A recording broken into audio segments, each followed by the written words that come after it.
This Guy's Garage.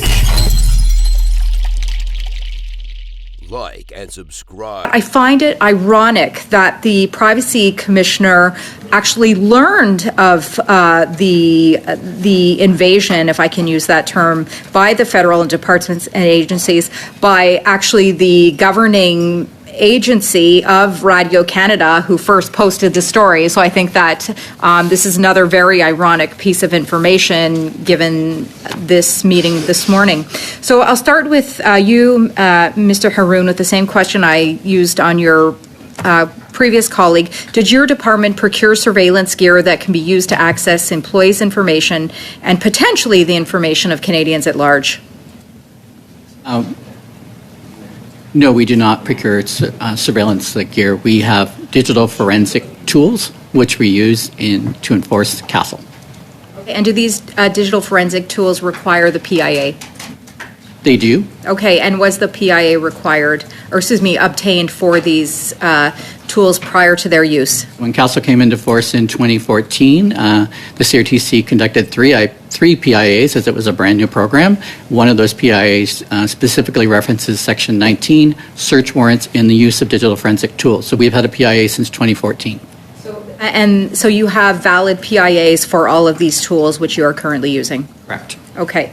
I'll ask the same question of Monsieur Ferrand. Did your department procure surveillance gear that can be used to access employees' information and potentially the information of Canadians at large?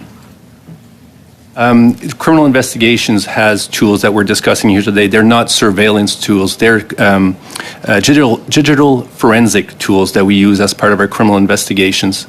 And we've had this.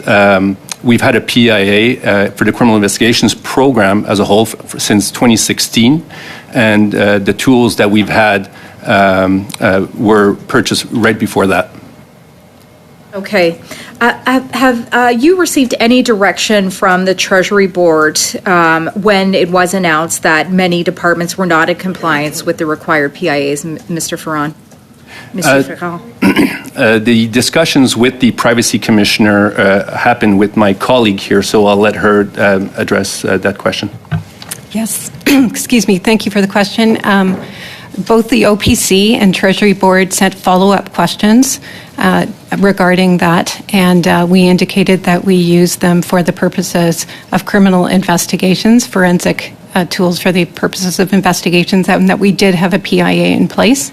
And in fact, the Privacy Commissioner acknowledged receipt of that PIA and had no recommendations on it at the time.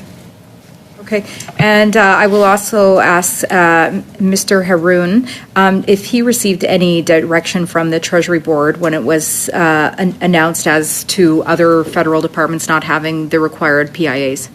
We did not receive a direction from Treasury Board. We advised Treasury Board that we had a PIA as per my previous answer. Okay. Would both departments be aware if the President of the Treasury Board is made aware of a systematic compliance issue? They're able to make direct recommendations to the head of the government institutions involved? Were there no PIAs? Very, very quick for both of you. If either yes, no, if you can do that.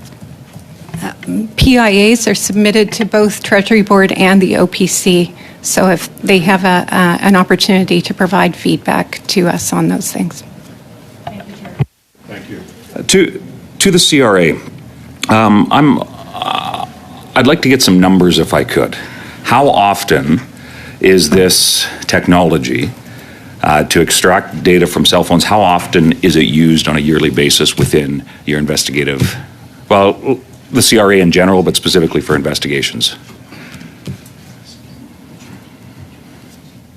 Sorry, I don't have the specific information you're looking for. We don't have specific number of times we've used a tool to extract the data from computers or cell phones we would have seized. It's something we can look into and provide information.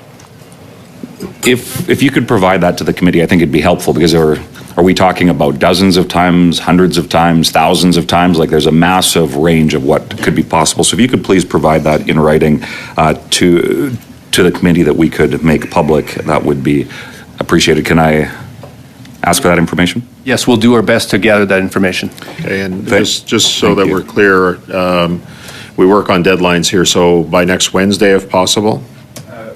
Do our best. Yep. We've had this tool for several years now. I don't know how far back we can go in terms of to provide fulsome numbers. We'll do our best. Thank you. Go ahead. Thank you for that, and thank you for that, that Chair.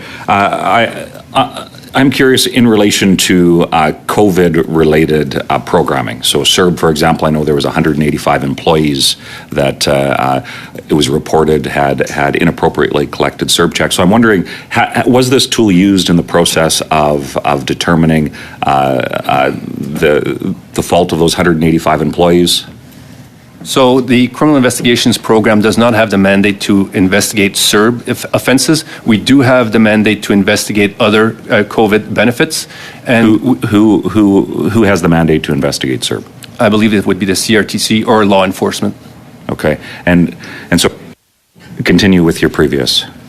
And so the criminal investigations program, if we are investigating an offense of one of these pieces of legislation, we could use the tool to gather information if we've seized an electronic device during a search.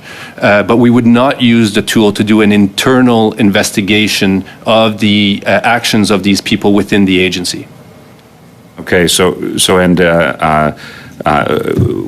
when it comes to over the course of COVID, was there, and I guess this is something that you could provide to the committee as well, if there was an increase in the number of investigations that took place. When it comes to the invocation of the Emergencies Act, was there any instances during the course of the invocation of the Act where this technology was used? No, not for the CRA. Not for the CRA, okay.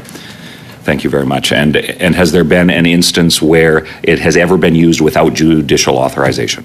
No, you need judicial authorization to do your search, and that's when you would seize an electronic device. And so you have to have judicial authorization.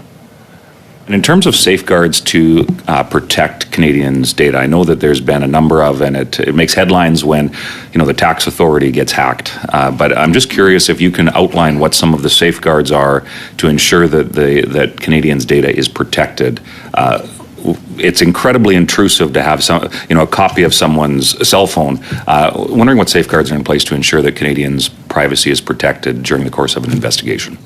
So when we have a judicial authorization that allows us to do a search and then we seize an electronic device, this would then be stored in a standalone computer in an area where only our computer forensic analysts have access to.